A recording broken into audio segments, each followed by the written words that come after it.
My grasp of how he received this suffered for a minute from something that I can describe only as a fierce split of my attention.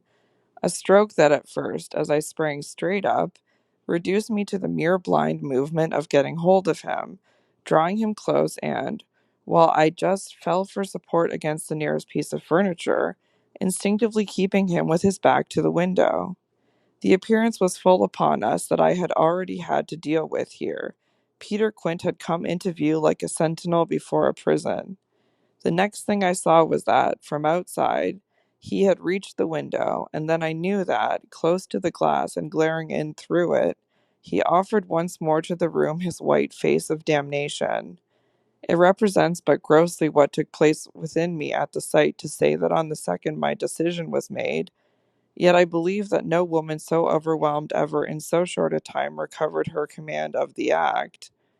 It came to me in the very horror of the immediate presence that the act would be, seeing and facing what I saw and faced, to keep the boy himself unaware.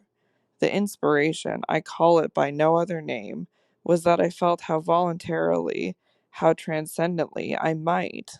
It was like fighting with a demon for a human soul, and when I had fairly so appraised it, I saw how the human soul, held out in the tremor of my hands at arm's length, had a perfect dew of sweat on a lovely childish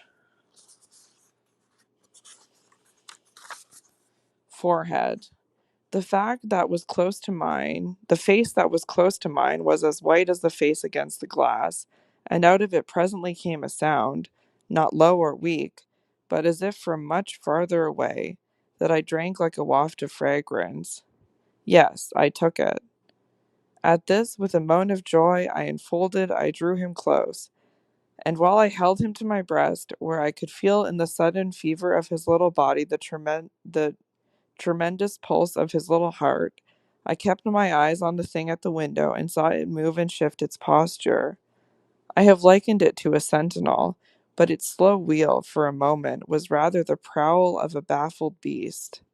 My present quickened courage, however, was such that, not too much to let it through, I had to shade, as it were, my flame.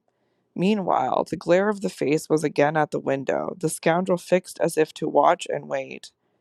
It was the very confidence that I might now defy him, as well as the positive certitude, by this time, of the child's unconsciousness, that made me go on. What did you take it for? To see what you said about me. You opened the letter? I opened it. My eyes were now, as I held him off a little again, on Miles's own face, in which the collapse of mockery showed me how complete was the ravage of uneasiness. What was prodigious was that at last, by my success, his sense was sealed and his communication stopped. He knew that he was in presence, but knew not of what, and knew still less that I also was, and that I did know.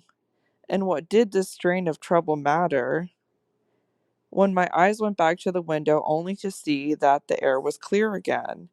By my personal triumph, the influence quenched? There was nothing there. I felt that the cause was mine and that I should surely get all. And you found nothing? I let my elation out. He gave the most mournful, thoughtful little head shake. Nothing. Nothing, nothing, I almost shouted in my joy. Nothing, nothing, he sadly repeated. I kissed his forehead. It was drenched. So what have you done with it? I've burnt it. Burnt it. It was now or never. Is that what you did at school? Oh, what this brought up. At school? Did you take letters or other things? Other things? He appeared now to be thinking of something far off and that reached him only through the pressure of his anxiety. Yet it did reach him. Did I steal? I felt myself redden to the roots of my hair as well as wonder if it were more strange to put a gentleman such a question, or to see him take it with allowances that gave the very distance of his fall in the world. Was it for that you mightn't go back? The only thing he felt was rather a dreary little surprise. Did you know I mightn't go back? I know everything. He gave me at this the longest and strangest look. Everything? Everything. Therefore, did you? But I couldn't say it again. Miles could very simply. No, I didn't steal. My face must have shown him I believed him utterly, yet my hands, but it was for pure tenderness, shook him as if to ask him why, if it was all for nothing, he had condemned me to months of torment. What then did you do? He looked in vague pain all round the top of the room and drew his breath 2 or 3 times over, as if with difficulty. He might have been standing at the bottom of the sea and raising his eyes to some faint green twilight. Well, I said things. Only that? They thought it was enough? To turn you out for? Never truly had a person turned out shown so little to explain it as this little person. He appeared to weigh my question, but in a manner quite detached and almost helpless.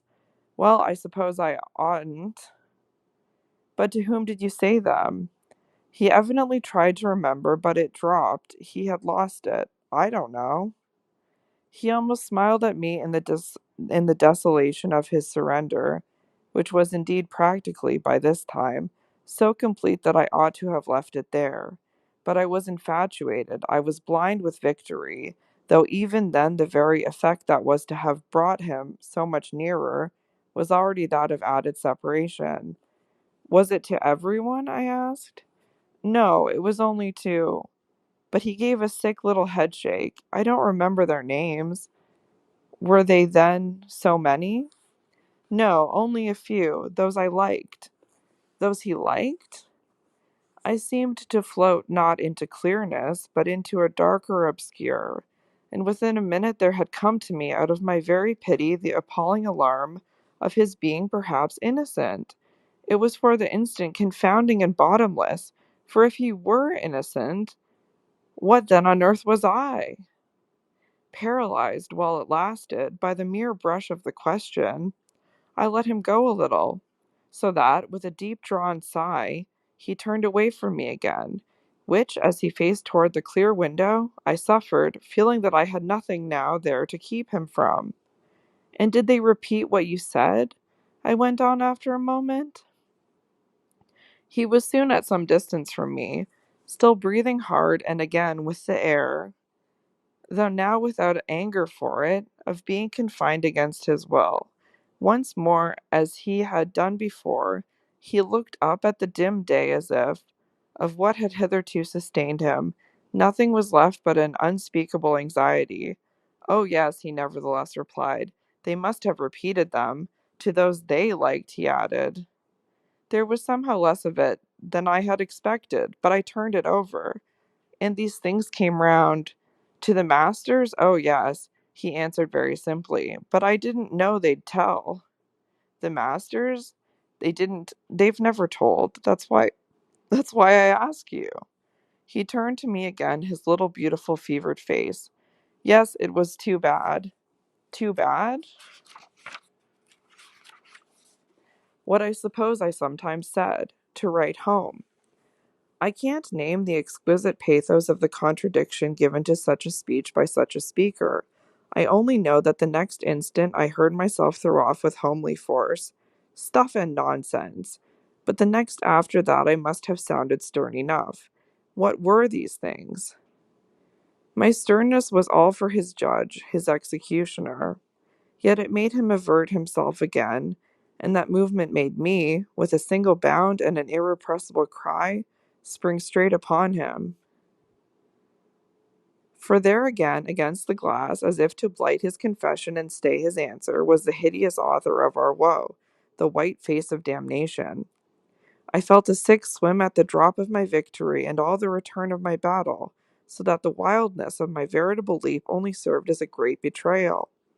I saw him, from the midst of my act, meet it with a divination, and on the perception that even now he only guessed, and that the window was still to his own eyes free, I let the impulse flame up to convert the climax of his dismay into the very proof of his liberation. No more, no more, no more, I shrieked to my visitant as I tried to press him against me. Is she here? Miles panted as he caught with his sealed eyes the direction of my words. Then as his strange she staggered me, and with a gasp I echoed it. Miss Jessel, Miss Jessel, he with sudden fury gave me back.